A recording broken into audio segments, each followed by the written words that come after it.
अंबियाए किराम की जो रिदाए नबूवत थी, उनका जो दौरे नबूवत और रिसालत था वो महदूद था।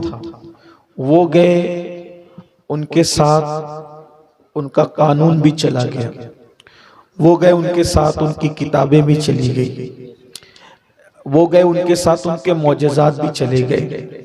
लेकिन ये हमारे आका सल्लल्लाहु अलैहि वसल्लम की शान है कि क़यामत तक का दौर अल्लाह के रसूल का दौर है।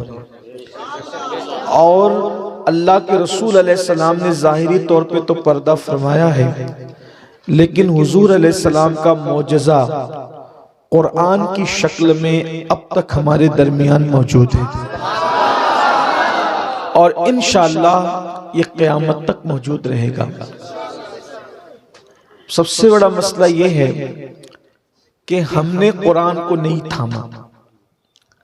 हमने मोबाइल को थामा, फिल्मों को थामा, नाविलों को थामा, सबकी किताब पकड़ी, रब की किताब नहीं पकड़ी।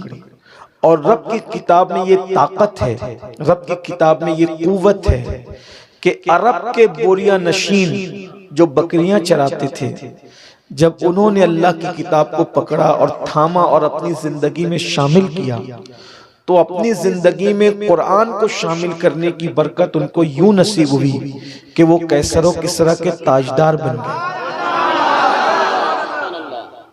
सरकार फारूक आजम के दौर में एक जमाना ऐसा भी आया कि कुछ लोग, यमन के लोग, मालदार लोग अपनी ज़कात की रकम लेकर चले कि किसी मुसलमान गरीब को ढूंढें कि हम अपनी ज़कात उसको दे सकें।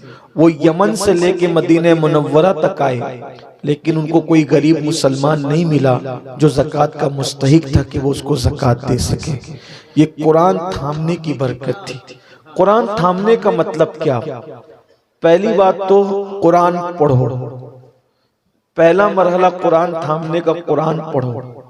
देखो, जो लोग मुसलमान हैं और कुरान पढ़ना नहीं जानते, उनके लिए बुजुर्गान दीन ने फरमाया, जिन्होंने दुनिया में कुरान पढ़ना नहीं सीखा, जब वो कयामत के दिन उठेंगे तो अंधे उठेंगे।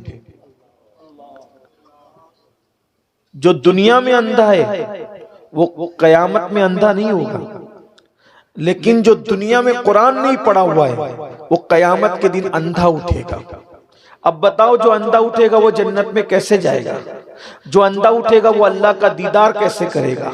जो अंधा उठेगा वो रसूलुल्लाह का दीदार कैसे करेगा? क्या लगता है कुरान पढ़ने में? हमने